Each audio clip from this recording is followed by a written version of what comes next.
Today's thought is no one is perfect. That's why pencil have eraser.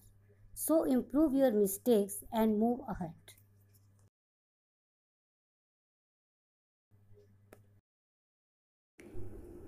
Hello students, how are you? I hope you are all fit and fine.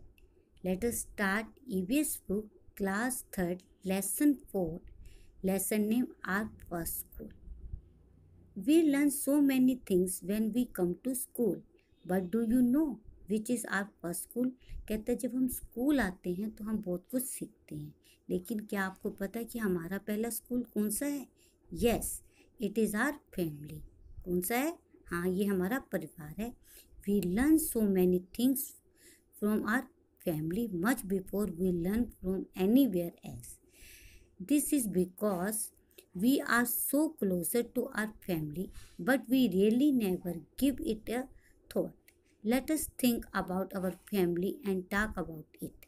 वो कहता है कि हमारा जो पहला school होता है वो मेरी फैमिली होती है. क्यों होती है? क्योंकि हम अपनी फैमिली के बहुत ज़्यादा क्लोज होते हैं, लेकिन हमने कभी ध्यान नहीं दिया कि हम अपनी फैमिली से क्या कुछ सीखते हैं.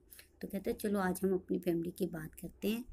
नेक्स्ट वो आपको कह रहा है ड्रॉ और paste a picture of your family. इस जगह पर आपने अपनी फैमिली की पिक्चर को क्या करना है? पेस्ट करना है.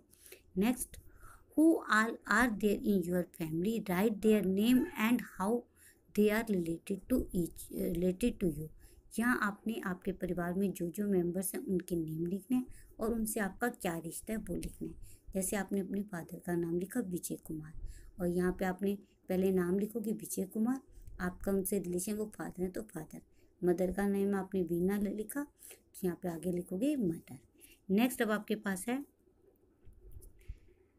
Write the relationship between any two members of your family such as husband wife brother sister mother daughter. अब यहाँ पे आपने अपने फादर का नाम बोला विजय और आपकी मदर का नाम क्या है? बीना. एक तरफ पापा का नाम लिखा, एक तरफ मम्मी, तो ये आपस में क्या है? Husband and wife. ये उनका रिश्ता बीच में लिखना है. आपका नाम मनोज है, आपकी सिस्टर का नाम मीना है, तो मनोज मीना लिख के आप लिखोगे ब्रदर एंड सिस्टर. आगे वो आपको कह रहा है what do your family member can you lovingly? Do you have A pet name? How do you call your family members? Look at the picture carefully. कहता है क्या आपके परिवार में आपका कोई छोटा नाम है, कोई पेट नेम है, निक नेम जिसे आप बोलते हो? आपके परिवार वाले आपको प्यार से क्या बुलाते हैं? अगर आपका नाम कोई है तो आप लिख सकते हो. आगे है two person in the picture look a lot like each other. How do you think they are related? आपको इस पिक्चर में दो जिन्हें एक जैसे दिख रही हैं, तो आप क्या बता सकते हो वो क्या हैं?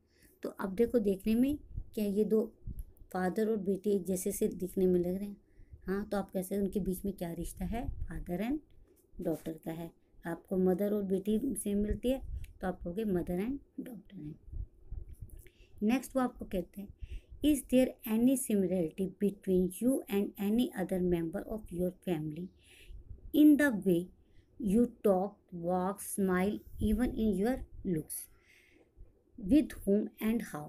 कहता है क्या आपका किसी से अपने परिवार में कोई चीज़ मिलती है? चलने में, स्माइल करने में, बोलने में. अगर किसी से तो क्या चीज़ मिलती है?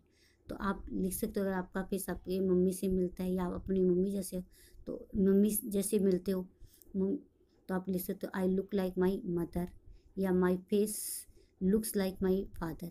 ये चीज़ आप लिख सकते हो. नेक्स्ट है let us now read about Anwari family. The older member of Anwari family work as dhobi. हम अनवरी की फैमिली के बारे में बात करते हैं.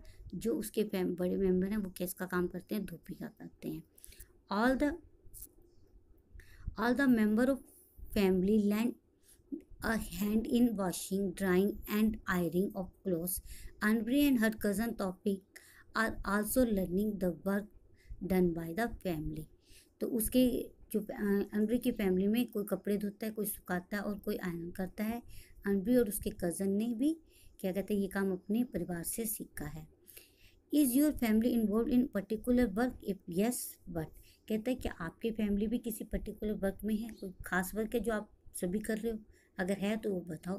तो आपका जो भी काम करते हैं आप लिख सकते हो. जैसे मैंने यहाँ लिखा yes most of the people in my family are engineer. Do you help the family with the work? क्या आप अपनी फैमिली के वर्क में हेल्प करवाते हो? तो आप लिख सकते हो यस। नेक्स्ट है we learn so many things from our family members. Anwari and her cousin learn cycling from her uncle. हम अपने परिवार से बहुत कुछ सीखते हैं। अनवी और उसके कज़न ने साइकिल चलाना अपने अंकल से सीखा। आगे वो आपसे क्या पूछ रहा है? You also learn many things from your family but are from home. Has anyone learn anything from you? कहता है आपने भी अपनी फैमिली से कुछ सीखा होगा या आपसे किसी ने कुछ सीखा होगा। जो काम आपने सीखा है या सिखाया उसके बारे में लिखना है। नेक्स्ट वो है think and write.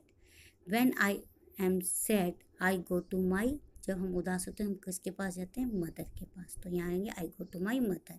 When I want to know about the past I go to my. जब मुझे पास्ट के बारे में जाना तो कहाँ जाते हो? फादर के पास। तो आप लिख सकते हो फादर या ग्रैंडफादर, जो जिससे भी आपको पता है आप लिख सकते हो, क्योंकि पुरानी चीज़ें ज़्यादा ग्रैंडफादर बनते हैं तो आप लिख सकते हो when I want to know about the past I go to my grandfather. When I want to share my secret I go to my sister. जब मैं अपनी कोई सीक्रेट शेयर करना चाहता हूँ तो हम अब किससे करते हैं ज़्यादा? सिस्टर ब्रदर से करते हैं, तो यहाँ हमने लिखा सिस्टर। नेक्स्ट है when I do something wrong I go to my. जब मेरे से कोई गलती होती तो मैं कहाँ जाता हूँ? ग्रैंड मदर के पास जाता हूँ। नेक्स्ट हमारे पास है everyone remove their shoes before entering the house. This is the custom of Sureka's family. Some of Sureka's friends enter her house without removing their shoes. Sureka's grandfather get angry at that. कहता है सुरेखा एक बच्ची है जिसके घर में क्या रिवाज है, घर के अंदर एंटर करने से पहले वो अपने शूज़ बाहर खोलते हैं। एक दिन उसके कुछ फ्रेंड्स आए जो चप्पल लेके अंदर आ गए तो उसके दादाजी को बहुत गुस्सा आया। ये उनके रिवाज है, कस्टम है। अब वो आपसे पूछते हैं are there any particular custom followed by your family what are this. कहते क्या आपके घर में भी कोई ऐसी कस्टम है जो आप फॉलो करते हो? तो आप कह सकते हो हाँ वी ऑफर प्रेइंग। भी जब हम कोई भी कस्टम आप लिख रहे हैं तो आप लिख सकते हो कि हम खाना खाने से पहले क्या करते हैं? प्रेयर करते हैं। इसके बाद आप नेक्स्ट है how do you show respect to elder in your family? Look around to see how others show respect.